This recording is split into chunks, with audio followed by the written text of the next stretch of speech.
What I do is inconsequential. Why I do what I do is I get to shorten people's journeys every day. What I love about our hospitality industry is that it's our mission to make people feel cared for while on their journeys. Together, we'll explore what hospitality means in the built environment, in business, and in our daily lives. I'm Dan Ryan, and this is Defining Hospitality. Hey, welcome everyone. Today's guest is a travel expert, Instagram influencer, award-winning concierge, hospitality advisor for numerous hotels and businesses, member of Le Clé d'Or International, USA's Education and Training Committee, host of the podcast Say Yes to Travel, creator of AskAConcierge. Ladies and gentlemen, Sarah Dandashy. Thank you for having me. My gosh. Woo, I think you might have like maybe the longest list of things. You're so busy. I think I stay busy. What do you think? Wow, what's going on? Well, I have to say, I've been a fan of yours and following you for quite some time, and I just see you all over the place. So I just am loving connecting with all of these people who are kind of, I'll call it the glue of our industry that kind of give us a very well-rounded view of everything. Well, it is this exciting time. I was actually having a conversation earlier today, just kind of thinking back on the past 18 months or so, give or take. And we've all been kind of doing our things, but just in the past, again, like this past 18 months, we're interacting with people in such a different way and connecting with so many others in the industry that we might not normally have connected with. So it's certainly an exciting time. And for me, yes, that might be a laundry list of things, but I have to say, I'm just so passionate about the industry and being able to contribute, give back, and help move the momentum forward of the industry that I'm like, yeah, let's like dabble in a lot of things and get creative. So that's just, a little bit of my interests. So I'm loving how you're saying dabble in a lot of things. Cause to me, we've entered this new world, or we entered it, now we're coming out of it. And you've tried so many different or media. And as far as doing it a different way, which one are you finding the most enjoyable or the most effective that surprised you from the past? Ooh, okay. So LinkedIn, actually. And I will kind of like explain a bit of that for those that may have been following me for some time. Instagram was very much my baby. That's where I have like the largest following. I'm always on it every day, very interactive there. And I love that platform in a lot of ways. It's given me a lot of fantastic opportunities. But last year in the middle of the pandemic, I was like, okay, I want to do things a little bit differently. And I started viewing the landscape as far as what people were doing in the travel industry, whether they were a travel influencer, whether they were a hospitality thought leader. I was just seeing what was happening. And I was noticing, I was like, nobody's really kind of like keeping us abreast of what's going on. And it's such a fluid time. So many things are changing. So I ended up doing these travel industry updates. And when I was thinking about it, also TikTok was on the rise. And I'm like, I could go the route of TikTok. I also know that there's a certain bandwidth, which we'll probably talk about at some point, is like, your own bandwidth. I was like, okay, I can't take on too many platforms. But I'm like, let me double down on LinkedIn. And I had always been meaning to. It's one of those things that all of us, we have it on our list that we want to do a bit more activity on whatever platform that is for us. And that was always on my list. And so I doubled down on LinkedIn last year. And I can't tell you how it has changed my world, like a complete 180. Who I've met, the connections I've had, everything is kind of coming together. It's grown.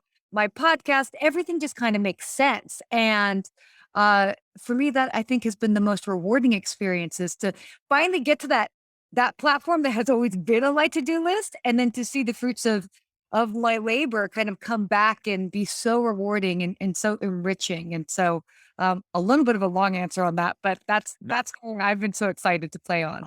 I really love it. And I think LinkedIn, for me, just from my experience, I think in 3 or 4 years ago, I started writing content just about kind of what I do, not necessarily why I do it. But I was posting it up there with regularity. I said, I'm going to do this for 18 months. And it opened up all of these doors just by putting myself out there in a perspective. So it was pretty interesting. And I think one of the data points leading me to LinkedIn, and this was really powerful, and I haven't seen this tool in a while, but I was on an airplane sitting next to this guy, Daniel Roth, who I think is like the editor-in-chief of, Okay. I don't know what his title is, Yeah. but he's like some big content guy. And he said, "Oh yeah, I said, I wish I could see my network visually." He's like, "Oh, you can. You go to this certain page and then it showed like this web of all the people I know and how they I've never interact." seen that. Yeah. And I think they took it away, but it was a really powerful visualization of the Yeah. network. So with LinkedIn and the other channels and knowing your bandwidth, like how have you seen your network expand and also not just in expand in breadth, but also in focus and depth? Uh, so that's great because it is absolutely both of those. Because I know we obviously don't want to dilute ourselves as well too. But as far as expanding, I now was able to connect with other hospitality professionals in a way that I hadn't connected before. Yes, maybe if they stumbled upon me through Instagram or through other platforms, oh great, I love what you do. I also work in the hospitality industry. Great to connect. But now being able to share content that was even of more of substance, because that's always been something that I'm a big fan of, is like you want to share value, you want to share substance. Sure, do we want it to look good? Absolutely. Whatever that is, whether it's video, photo, but the substance and the value actually leads the way at the end of the day. So I was able to expand my network in that way, but then also get more specific in that I was able to share this travel content through the lens of the hospitality professional and somebody that had worked and was there, as I like to say, on the front lines of travel, working with travelers on a daily basis. So it became far more specific. And, they're really, it's just so unique. The lens is so unique to me that it's been a really exciting journey because I've grown, but then also become more specific.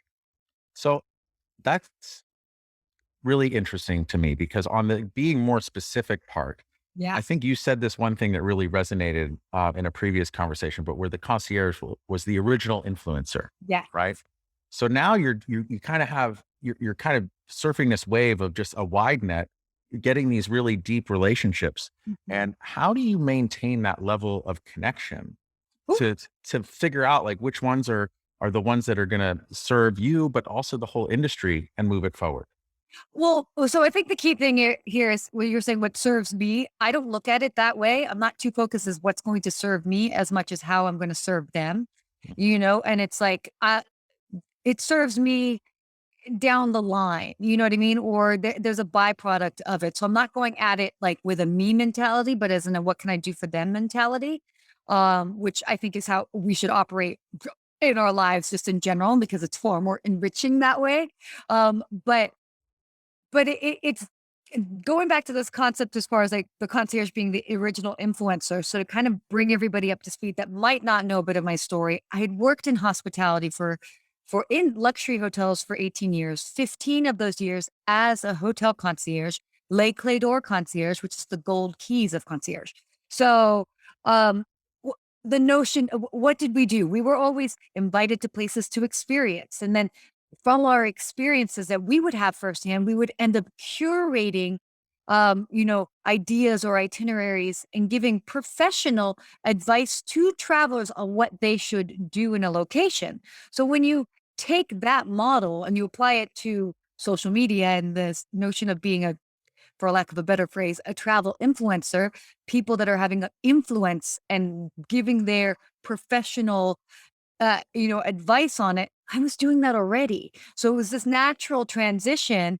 And I already understood, photos and videos and how to use that to my advantage. So again, it was a sort of natural transition. But kind of going back to that second part of what you were saying, which is, oh, what were you just saying about the second part? Oh gosh, it was like a Well, the second part was like serve you, but also connect the industry as a whole, or serve. I think it was move the industry forward. That's what it was. straightforward. Yeah, that's right. So, I mean, as well, it was basically giving a voice to maybe a part or a role in the industry that people didn't normally see. So, for example, like travelers love the idea of being able to connect with somebody that's like actually working at a property. And so not only through me, but then when I would make videos and go to different destinations, it was all about like finding that local hero. Who is that bartender that everybody wants to go visit when they go to that property? Who is that concierge or that front desk agent that maybe does like a weird tap dance when you check in? Whatever that is, is those are the local heroes. And I think it adds color and personality to the hospitality industry, which is what it is in essence, but it's bringing it basically to a digital world, if that makes sense. It makes total sense. And I also want to thank you for correcting me on what serves you. I meant, if I could go back and clarify, I meant what serves your unique perspective, because Yeah. I think that you have such a unique perspective. And then to have that lens of being behind the desk with Yeah. the keys Yeah. to also like instant scalability and storytelling. It's fascinating to see how everyone is adapting. It is, and, and I'll be honest, when it comes to that, a lot of it was happy accidents, and I really feel like if you look at anybody who's just really just follows their passion and finds something that's so unique to them, it's so authentically my voice, I am that person that was there at the desk. You could see me like in real time sharing stories where I would run to the kitchen and make myself a latte with the chef not watching, you know what I mean? And then to also share like real life advice and, hey, this is what people are asking about. This is the real time feedback. So whenever you can kind of tap into what is so just you on a day to day basis, and to you, it might not even seem interesting because you're like, "Oh, it's my life. It's just what I do." But to others, it sheds a different perspective, and people find it fascinating. So it's been a series of kind of like lucky circumstances, but again, it's like when you just double down and follow your passion, it's amazing what comes to you. And with respect to your perspective, the journey you're on and how you're doing all this, I feel like it's a great lead into this question that I'm asking everyone, which I'm getting such amazingly varied answers, but they're all kind of tied around a similar theme, which I can't define yet. But like, how do you define hospitality? Ooh, I love this because we talked about this ahead of time. And it was so much so that I was like, oh, ding, ding, ding. By the way, it was not premeditated. It was like what came to me, but it was this intersection between human connection and thoughtful experience.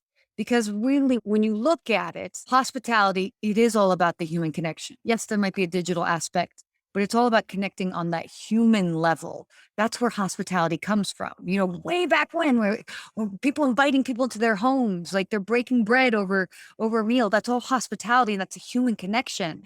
And then the thoughtful experiences are what make it unique and make it special.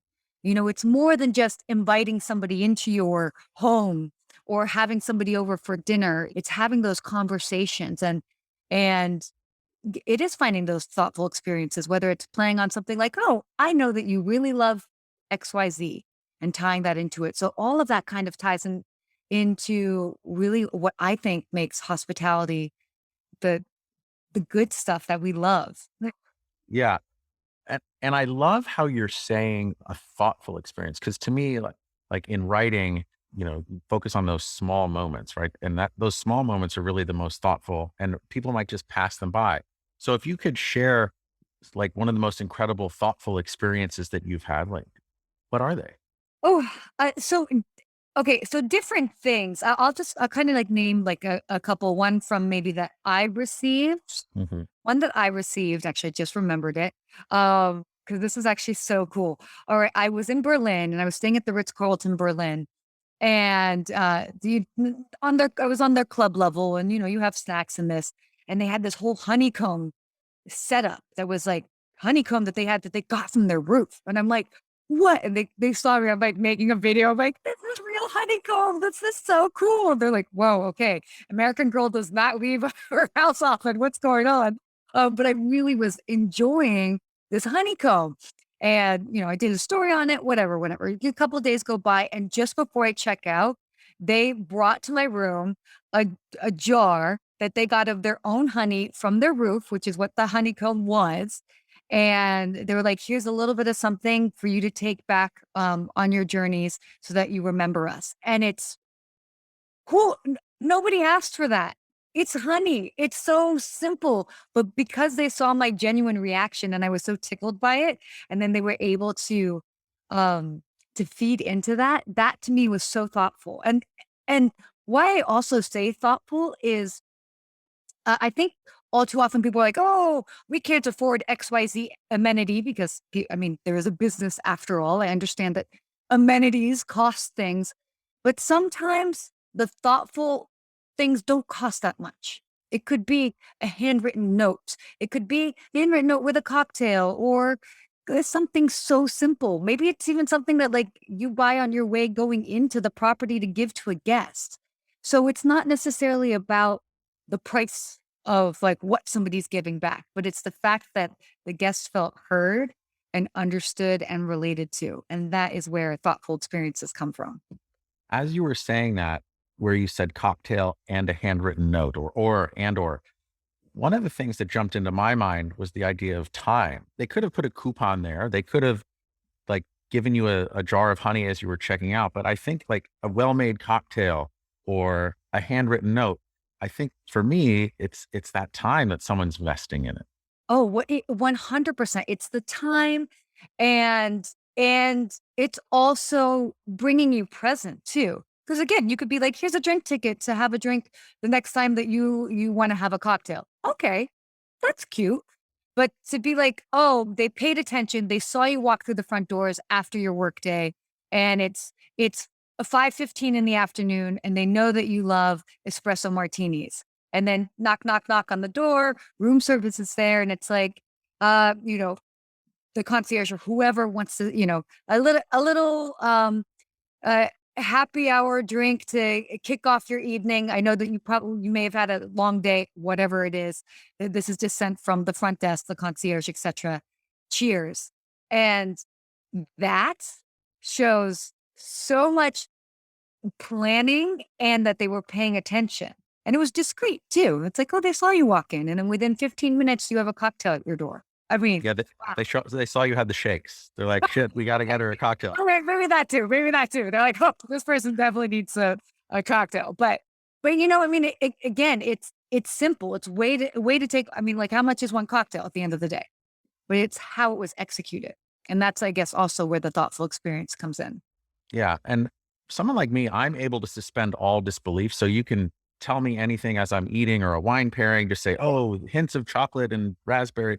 I'll believe it. And I'm there. But at what point does that thoughtfulness of trying to get into that you like the espresso martini, that you look tired and let's serve this to you. Where does that balance between creating a thoughtful experience and kind of being creepy and knowing too much? Like, can you draw the line anywhere in there? I mean, yeah, no, it would definitely. It's interesting because I do have stories of individuals that were trying so hard to do thoughtful experiences, and then it was like, uh, space. Please give them space. You don't need to follow them as they walk across the lobby to be like, hey, I want to show you something on my phone. Whoa, okay. So mm, there is a fine line, obviously, but I think it's like if you do things that are it's all about being personal without being too personal. I think we've all probably heard a story or an example of somebody came to check in and they did research and then they had like a photo of their family printed out and like on like the table. And some people were really tickled by that. And other people would be like, you found a picture of my family on the internet. So I think it's also using discretion to be like, would they like that? Or is it how it's presented?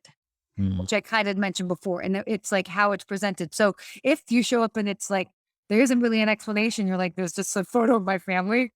Okay, that's a little odd. Versus, welcome back. We know that you're here for an extended stay. You'll probably miss your family. Here's something to remember them by. Okay, that was thoughtful and not creepy. So I think that that's what you have to really use so that people know that you're not like borderline stalking them. Totally. And there's also this other kind of gray area I don't know how to define, but it's this idea of anticipation, right? So I've been on flights before where the flight attendant is pester, oh, would you like more wine or more coffee or more water? And it's like they're just checking in on a schedule. Yeah. But then I remember once or more than once, being on Singapore Airlines, and somehow I would start to feel thirsty.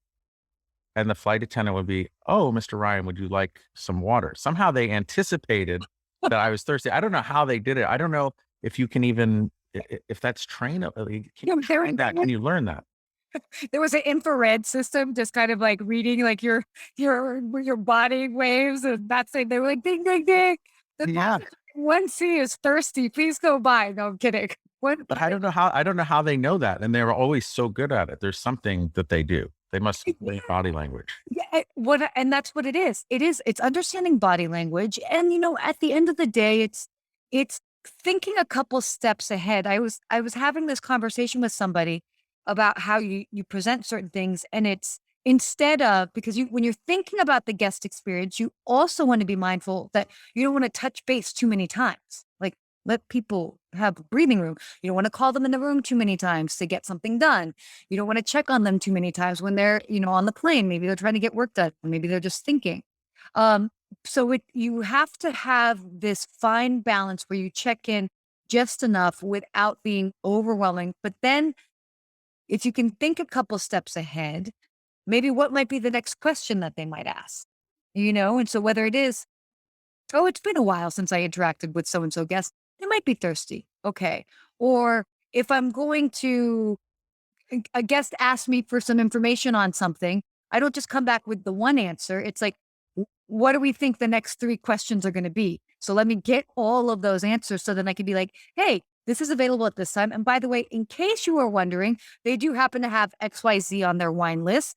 And I know that you were asking about these special oysters. They've got that as well, too. I mean, I'm just making this up as an example, but it's because of having that conversation with them that you know where the conversation will go.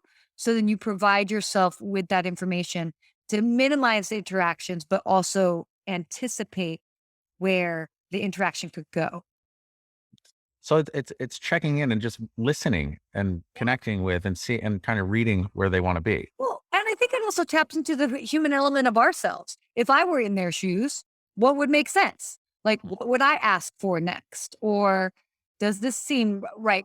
It's that type of things. It's if you can just constantly remind yourself and put yourself in their shoes, I think it becomes far easier. And and on a different side of things, that sort of putting yourself in their shoes, the hospital I will we can all acknowledge this, is that the hospitality industry, it is difficult. It is challenging. And especially there are a lot of challenges right now. People are working long hours. Guests might not totally understand what's going on. And you can have these rough moments. But whenever I would have a moment at a desk where I was like, oh my gosh, if I get asked one more time where the Hollywood sign is, something simple like that. But then I stop and I would be like, who are you talking to? You might be talking to somebody who they've saved up for a year and a half to come on this vacation. And this is their special time. Or remember when you walked into this lobby and you interacted with so and so and they greeted you in a friendly way and how good that made you feel? And I'm like, I want to be that person that makes them feel that good. So again, it's like constantly doing this role reversal to keep yourself sort of fresh and crispy, so to speak. Um, but then that also just helps like to this anticipation notion. And with that idea of making them feel good, and I could see you getting into that other person's shoes and like Yeah. having that empathy, right? And Yeah. I saw that just Yeah. in you doing that right there. So as the world is opening up and you're traveling more and more and you're going to get back up on your pony and go, Yeah. um, how do you feel? Like what makes you the most comfortable when you're traveling? Ooh. What do you mean by what makes me the most comfortable? Like when you're traveling, you name it, you're on the road. Mhm. How do you feel comfortable when you're on the road? Okay, so I think I'm a relatively easy traveler, so that's why I was like, "Where are we going with this?" Because it's to me, it's all about a mindset. So many things can go wrong. As I know that you know, Yes. so many things can go wrong.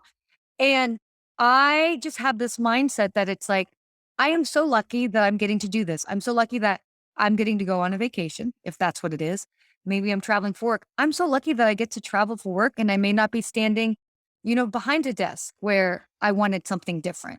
And I just remind myself that what I'm doing is a bit of a privilege. And when I remember that and I keep that notion of like, you never know what's going to kind of like come your way, I find that generally speaking, most things end up going my way. Very little doesn't. But if something doesn't go my way, I'm already in that mindset like, okay, we just roll with it. Okay, maybe not so convenient, not ideal, but what are you going to do? And so I think really yes, you could have like first class seats, or you could have, make sure that you always have your car waiting for you. What these comforts that make travel that I more comfortable. But to me, I think if you just really go in with the right mindset, anything can come your way. And then you're also, I feel like you're almost like priming yourself for like cool things to happen, because you're Yeah. just like, we're going to just experience it. And I don't know. Yeah, that might be a bit of a cheesy answer, but I mean, to me, it's like, I'm always like, I'm so thankful I'm getting to do this and getting It's to, not it's not cheesy at all because I look at it's totally a mindset thing. I know I was sharing this with you, but when I went to Croatia, our flight got canceled after sitting on it for 8 hours, and at 2 in the morning, and I slept on the chairs in Newark Airport. I hadn't done that in 20 something years, so I really and I was so happy to be on a like, flight again again, and right? traveling with my wife, and it was a new experience that I'll always remember. And sometimes whether you're camping or whether you're doing anything and everything goes wrong, the weather's bad, Yeah. those are the most memorable times. Oh, 100%. I mean, I even had a trip to Utah, speaking of camping, and I was camping and we did a hike that was more aggressive than what people in our group were able to handle. And we found ourselves like in 115-degree weather, running out of water, being like, how are we going to get out of this situation? Okay. And it put a lot of things in perspective. It was a reminder of like, okay, what can we do next time to be a little bit more prepared? We're all smarter than this. We could have definitely avoided this. But then again, it was that perspective of we were able to form these bonds. Like we connected over this experience that was not ideal at all. But we've got this shared experience that we'll have with us forever. A band of brothers and sisters. Yeah, 100%. And a dog. Without Yeah, well, but not all the fancy dogs like in Runyon Canyon where you could maybe borrow some of their water, right? Their bottled water. Oh no. No, I mean, we're talking about we were like, okay, are we gonna take turns carrying people out of here in sand? Like it was that type of crazy. But you so the it's always great once you like kind of get through it and then you can look back and be like, oh man, you can laugh at it. But in the middle of it, it can be a little challenging to laugh at. Yeah. And no one had to cut their hand off to escape being Just wedged like, between a rock. this is good. Exactly. So, thinking about of all of your travel experiences, being behind the desk, talking to this wider audience, developing these bigger, deeper relationships as your career progresses, like, what do you feel is your best experience? Actually, no, we talked about best, maybe worst experience of hospitality that maybe informed you of that's a road I do not want to go down. I mean, as far as like worst experience, it's just seeing people who have just they've hit their wall and they've lost their inspiration. And that kind of ties into a little bit what we were talking about before. But I mean, I get it. Like it's weird because they always say, I mean, it is this industry that's based on this human connection. Okay. And you want to be genuine and authentic, but you know what? We're also humans. Some days we're not really in a good mood. Sometimes like we have life that's with us. And I even struggle with this notion I've heard managers and hotel owners say like, oh, when you come to work, you're on stage. You put all of your worries to the side. And in one sense, I get it. Obviously, you have to be a professional and in whatever industry you're in, like you have to push through. A doctor can't just have a bad day because he's a doctor. Like he's got to show up. So it may not be life or death situation with what we're doing in hospitality, but there is this notion of maybe acknowledging how you're feeling, but then looking at switching it and be like, okay, I'm tired. This is emotionally challenging for me, but let me focus on what I can give. And if I can maybe make somebody else's that day that much brighter, it might pick me up at the same time. So, I mean, I think the worst part is that it is a hard industry. It's so hard. And arguably some people don't get paid enough and the hours are challenging and people miss family events and stuff. Like I'm not going to glaze over that because that is so much a part of the reality of the industry. But to be able to remind yourself of the all the things that are special and unique about to be able to know that you can be a part of somebody's memory that they'll have for the rest of their life Even if they're not necessarily remembering you, but they remembered what you orchestrated, that is powerful. And that's music. If you can remember, I can make a positive memory for somebody that they will remember till their 80s or 90s. That puts a lot of things in perspective. And it makes me, if you're tired, you're a little less tired then. And I think that goes back to that time and care and thoughtfulness, right? So, it's almost like a Venn diagram of those three things, like that lives right in the middle. And then when I think about the opposite of that, where you're saying that people have hit the wall or lost their passion, to me, I say that when you see those people who are just phoning it in, right? They're just showing up. But look, we're all entitled to bad days. So, Of course. And there's that as well too. but it's also, I find in hospitality, there's that ability for anyone to really just turn it on for that moment of that interaction with the guest Yeah. Yeah. because they're on that journey. Exactly. 100%. They are on that journey. And to know that you have the power to be able to like impact somebody, and to, they can be like, wow, you made my day. That's kind of cool. Not everybody can say that in the jobs that they do. Not everybody can say in their profession that they have the ability to make that memory for somebody. Like we have that. And okay, maybe we don't make the most money out of like all the industries in the world or this or that, but to be able to create something like that for somebody, that's pretty powerful and very special. So, kind of running with that ball, when you were standing behind the desk as a concierge and creating these memories, what's the best memory that you have where you felt that someone was really cared for that Ooh, you gave? that I gave. Yeah. Um, mm, hmm. Oh goodness. I, There's just so many. there But are many. There are many. So I'll give you like a simple example, and then I'll kind of give one that was kind of like I even like kind of wowed myself.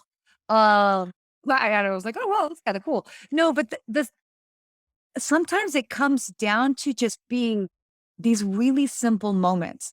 So we had this running joke that it that I kind of coined myself, but I was like, oh, it's the Sarah Dandashy social hour. Because I would have certain regular guests that would come and they would just come with like all their stuff from the day and they would stand at my desk and they would just talk to me for like an hour, two, sometimes 3 hours. And if you work an 8-hour shift, 3 hours of a shift is a very long time. And they would step to the side if somebody came by. So they weren't being totally like obtuse about it, but they just wanted to come and talk. And to have those moments, they're so simple, but they just wanted somebody to talk about things, whether it was life, whatever it was. And what? I could have had the mindset of like, oh my gosh, this person needs to get out of my face. This is really annoying. Or I could be like, you know what? I have this person that's in front of me, and they're actually really interesting. They are an icon in their industry, and we're just chatting, and like maybe I can learn like cool life lessons from them. Maybe I could just be an extra ear for them. And so those to me are those experiences where I formed these like special bonds with people just over b- a, a conversation, but it was because of just being really present.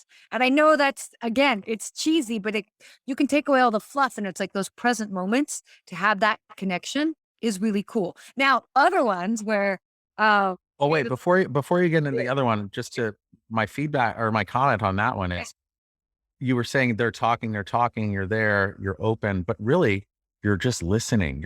yeah, You're connecting and listening with like two ears, one mouth. I exactly. think it's something that oftentimes we lose sight of. Like we have two of these, one of these. Well, and think about it too. In another environment, we might be more apt to like chime in and this and that. But in the environment of, let's say it's a hospitality, it's a hotel, um, there, without getting too much into it, there is this notion of like the guest is coming first and you are at service. So, of course, by default of that, the construct of that environment, you're going to let them talk more. So then it forces you to work on your listening skills where maybe outside, like if you were just like meeting up with somebody like for cocktails, you might be more apt to jump in. So it's a nice skill to kind of remind yourself because you do have to listen a little bit more and then choose your words wisely when you do say something. So because you want to be authentic, but you need it's still within the bubble of a professional environment. Yeah. Well, now go on to the one where you wowed yourself. Where I have myself. No, so this is just kind of like when Now I'm excited. I know. So I kind of love this story, and I've shared it before, but it's kind of this like needle in the haystack moment where I had this guest come, and it was like towards the end of my shift. Like I'm like, it's 8 o'clock at night. In my mind, I'm like, can we? I'm going to bed in a couple hours. I can't with the dish. Espresso martini. Exactly, definitely need it. Not on the clock though. But so this guest goes up and he's like, "Oh gosh, okay, well, I left my bike in a storage unit by LAX," and I'm like, "Wait, what? Excuse me, what?" And he's like, "Yeah, I was here. I was traveling and I came back, and I'm an avid cyclist, and my bike, my really expensive bike, is in this like container, and I left it at a storage unit by LAX, and I have no idea what storage unit it is. I left it with a guy named Jose, and I'm like, it's Southern California. We have a couple of Jose's. All right. And he's like, can you help me find this? And it was this interesting moment where at first I'm like, why is this now my problem? Like, what? Really? Like you couldn't have taken a photo of anything. Like you have no idea where your expensive bicycle is. And I had this moment where I was like, this is this story is bananas. I don't know how I'm going to be able to find this bike, but I'm going to find this bike and we'll figure it out. So there was kind of like two things. Is like, I'm going to make this happen for him, and make that moment happen. But then also for myself to be like, you can do this. And so let's Did you do go to San Antonio and look for the basement of the Alamo? No, but I should have. No, but it was actually very simple. I asked, I was like, okay, well, where did you find what led you to this storage unit? And he was like, oh, I was referred to it by American Airlines. I'm like, okay, okay. So I call American Airlines baggage. By the way, for anybody who knows that who has tried to reach any sort of baggage anywhere, what's the likelihood of them answering? They never Sure. answer. Well, they answered. They actually answered. And they're like, oh, we send a lot of our things to ABC luggage, whatever. Okay, cool. So I call ABC luggage and I was like, hi, I'm looking for this bike. By any chance, do you have one there? The guest doesn't have any information, but does this ring a bell that you might have something like this in your storage unit? Do you have a Jose that works there? And they're like, no, no, we don't have anything like that. But when we're full, we send items here. And I'm like, okay. So I call the next place. Jose answers himself. And he's like, oh, yeah, I got the bike right over here. And so it was just one of those things of having kind of the right mindset and just being smart about it. So I had that moment where I was like, you go, girl.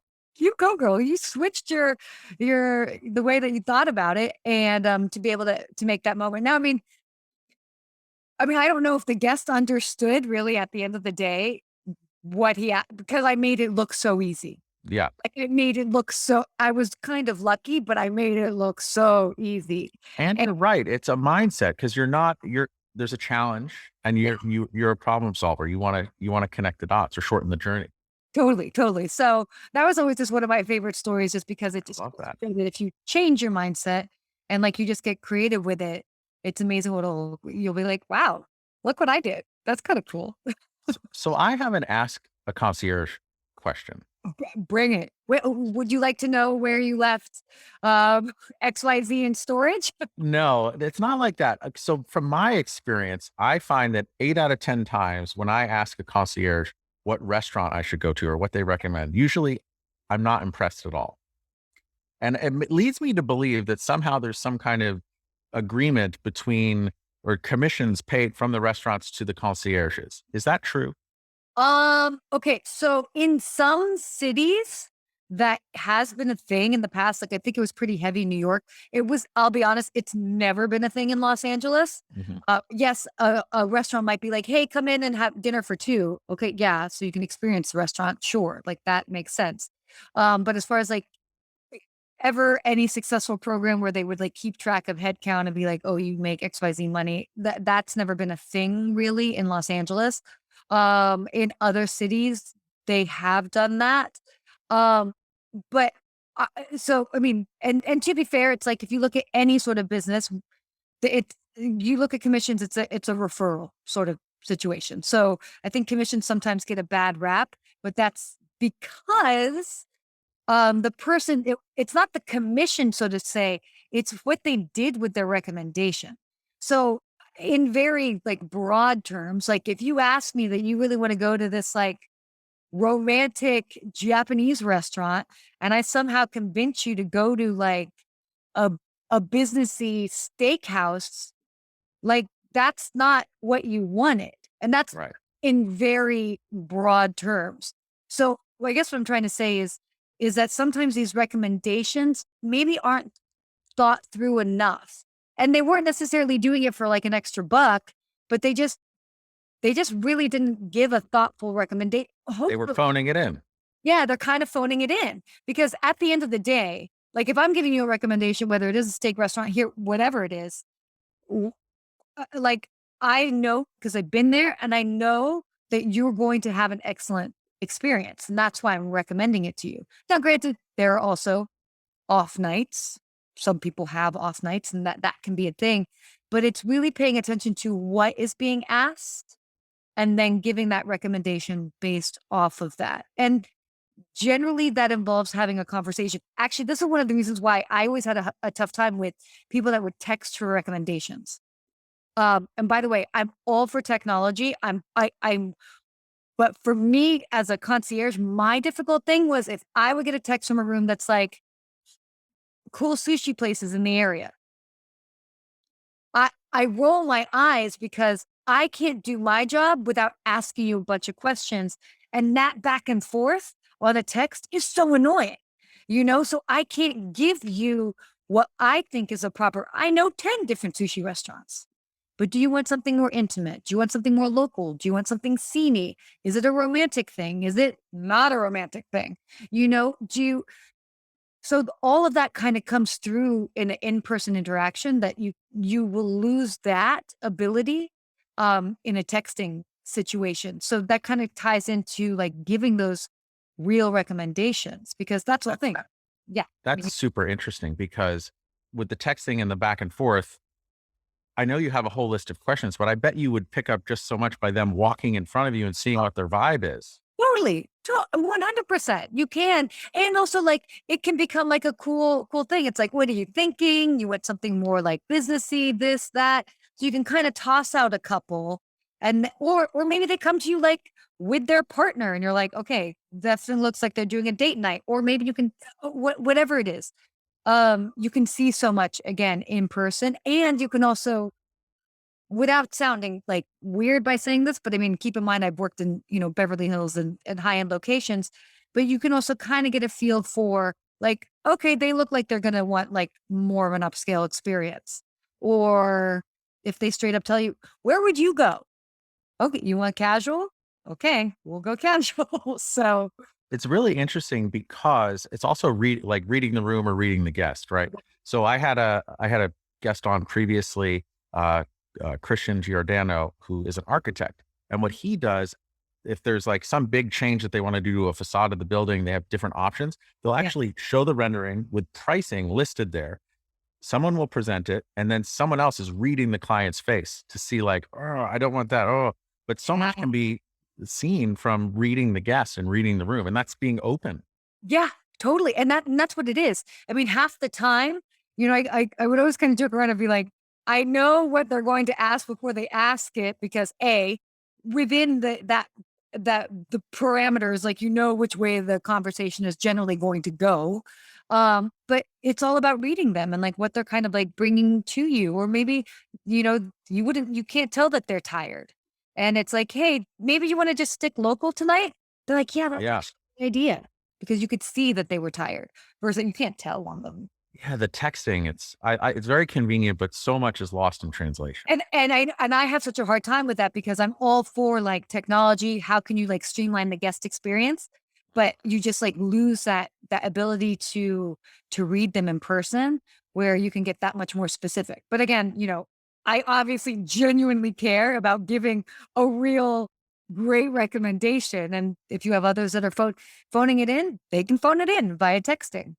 So So I'm totally picking up on your genuine care and your passion. It's like it's oozing out of you, right? Yeah, yeah, And yeah. then as you look at what the industry has been through COVID and the pandemic and where it's going and some of the changes that are maybe not, won't stay, maybe will stay, Yeah. what's keeping you up at night as it pertains to our industry as far as the changes going forward?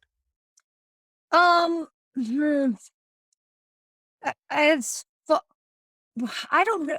For me, what I see right now, it's actually I'm like very much of an advocate for the employees and for like the line staff because I know how hard it is. And I feel like for so long it's been an industry that's sort of taken those individuals for granted. Um, whether you argue it's pay, whether you argue it, and this kind of ties back to what we were talking about earlier, this like you want to be a professional, and it's like you're thinking about it as like you're placing professional expectations on people that you don't pay as a profession. If you want them to treat this as a profession, they should be kind of compensated accordingly. And if they're not, and I don't mean to like harp on that too much, but it's tough. Like people get tired and there's that. So I it's a tricky thing, and I don't know if I have that answer of what that is because as we're coming out of this, we are seeing that, people maybe taking this opportunity to explore other industries, and then you have other individuals that are in it and they wanna stay in it, but it's hard for them because they're carrying the weight of 5 jobs in one. So, like, how can we kinda get past that where, it can be something that we can support how can the industry better support the people that really make it what it is? And that is the line staff at the end of the day. So I don't know that I have an answer for that, but that to me is like, I think the biggest thing that I want to put a band aid, not a band aid because that's temporary, but like I want to help fix. The guest experience, I mean, I think everybody's in general is going towards more thoughtful experiences. And I mean, I think there's just a natural evolution with that. I'm actually excited that because of the pandemic, we've been forced to jump ahead a couple steps because notoriously the hospitality industry is very slow moving and adopting technology and new ways of doing things. So this really forced us to be more creative. And I think that's exciting. So that's the exciting thing. But how can we just kind of like take better care of those that like are the staples of the industry? We need to like re-examine that. And I think, and I've heard this echoed a bunch of times, but now it's the best time ever to start a career in Yeah. hospitality, I think, because really there's such a need for it and the growth is unlimited. And I, Definitely. And now's the time. And there are positions, and maybe now's a good time that you can be fast tracked. So maybe you can even get promoted 3 levels within a year, where before that might be harder, depending again where you are in market and all of that. yeah. Um, and then as far as you and all of your new audiences, your new media and kind of the path that you're on, like what's your biggest challenge or need? If you could change something right now, what would it be? Um, oh, that's a good one. I mean, I think really like at the end of the day, the biggest challenge is um mm, I mean the biggest challenge is like we're kind of all coming out of this together. So it's like how can we best support each other? And it's at a time where like finances and everything are still tough for everybody across the board. So it's like, how do we get out of this together? I think it's just kind of like the biggest thing to navigate and just, for me, it's like just to have patience and continue to kind of like lead with just continue to lead with adding value and know that things will kind of come back in favor for everyone. Mhm. And then in adding value and with things coming back and you Yeah. giving so much, like what does a perfect day look like to you? Oh, a p- I mean, I have so many fun. A perfect work day for me. I think. Yeah, or just a life day. You pick a day, you wake up, and what's your perfect day? Oh goodness. I've actually had a couple of them as of late where I had moments where I was like, "Oh, pinch me moment." So I'll just even use an example of a day. But I had one where it's like I was up and I was able. For me, I love being able to connect with audience on a broader scale. So I was able to actually do a couple different like make a couple different TV appearances where I was able to share what we can expect in travel, talk about how exciting it is, because it is coming back. And so to be able to share that, and then now I'm very excited because over the past year, just how things have opened up. I've got a lot of really inspiring individuals, beacons in the industry that I'm so touched and honored that I can call them friends, and to be able to touch base with them and hear about the exciting projects that they're working on and what's getting them going.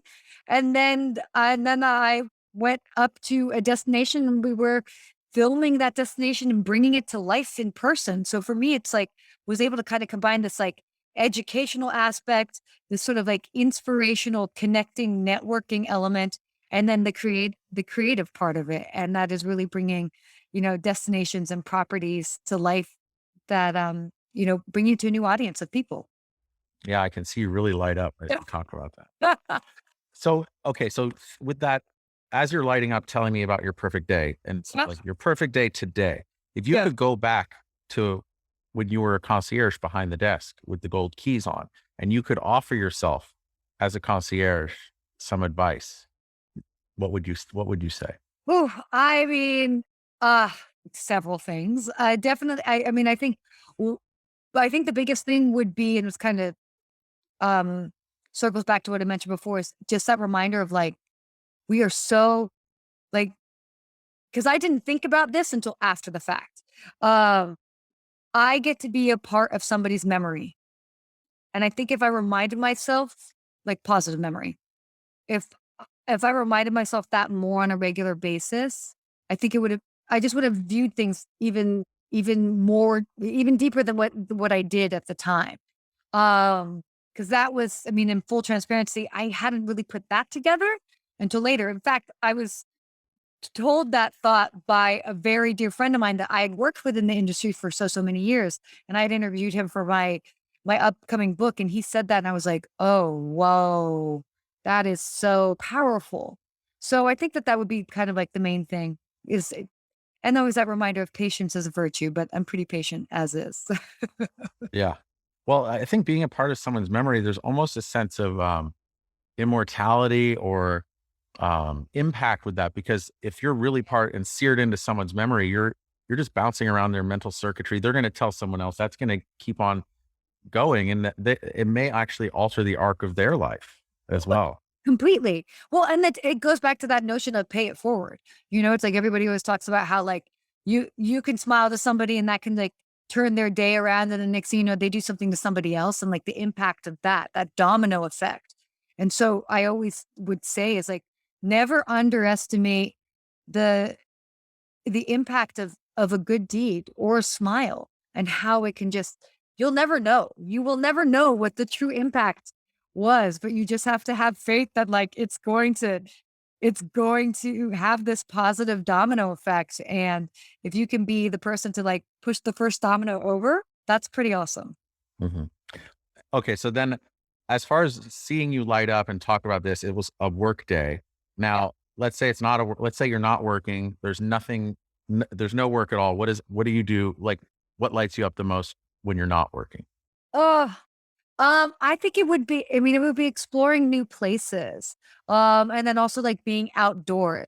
I that's I think I don't know how many people necessarily know that I'm very physically active, and one of the reasons being and why I like being outside is it gets you out of your head. We are so in our head, all of us. We're in our head because 'cause we're in our phones and this and that, and so to be out and exploring a new destination in person, on foot, on bike, whatever, but, like, interacting with a destination like that, to me, it's so exciting because you're not in your head, you become fully present. So what maybe it is this amazing meal, you're trying a new food that you haven't tried before, or and that could be anywhere. It could be, like, in Thailand exploring all these cool temples to going up to Central California and exploring, like, a hike or some dunes. Like, it doesn't need to be so grandiose, but it just gets you out of your head, and you appreciate, like, what's around you. Yeah, I love it. Like, it's being mindful. Really. Yeah, yeah.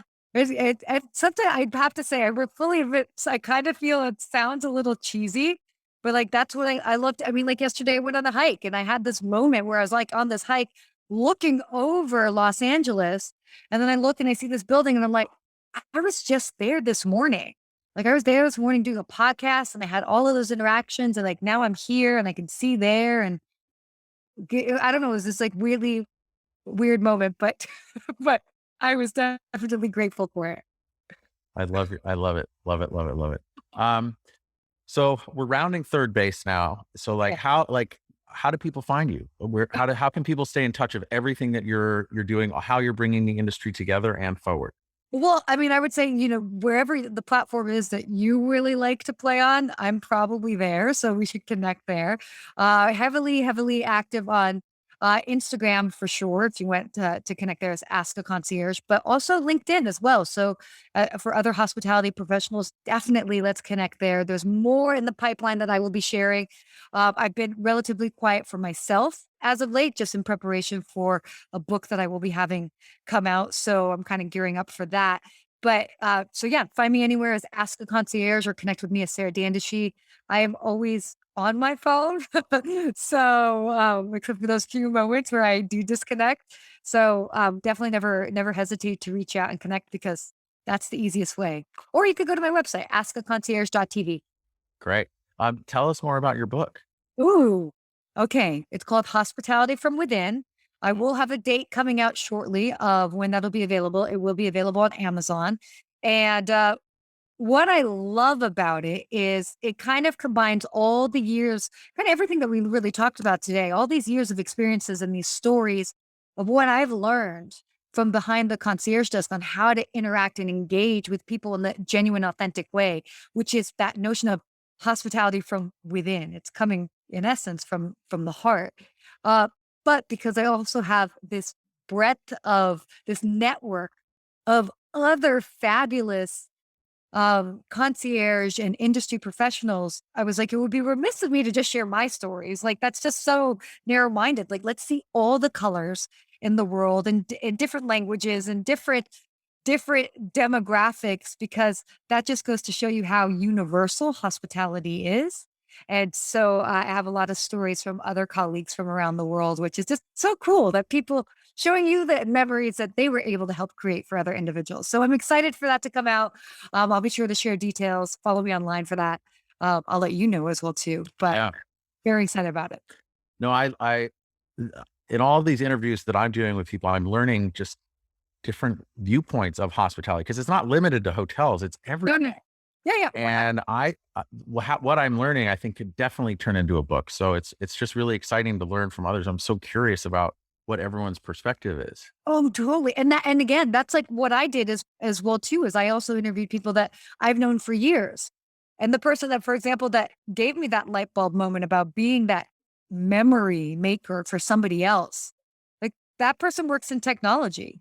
He was very much adding like hospitality tech, but he got it on a very different level. So, yeah, it's always powerful if we just always keep our mind open and we just have these real conversations with our colleagues in whatever field they're in. It's amazing what we can learn from each other. And I think it's not just keeping our mind open. It's, as you said before, it's keeping your heart open too. Oh, definitely. It's totally keeping our heart open because it is. We what we're doing is it's a very raw experience. Like if it's really at the end of the day, we're connecting with people on that emotional level. And that can be draining, but it can also be extremely rewarding. So if we tap into that and appreciate that we are able to have those moments, it just makes life so much more enriching. Awesome. Well, Sarah, I just want to say thank you so much for being our guest today. Thank you I so much learned for having me. I learned so much, and it's just been so great to get to know you. Also, I want to say thank you to our listeners. I hope this talk has evolved your view on how to deliver hospitality and also make sure that other people are cared for on the journeys in your life. So I'm sure you learned something today. And if you did, please share the podcast with someone else, share it with a friend. And thank you so much, everyone. Thank you, Sarah. And we'll see you next time. Thanks for having me.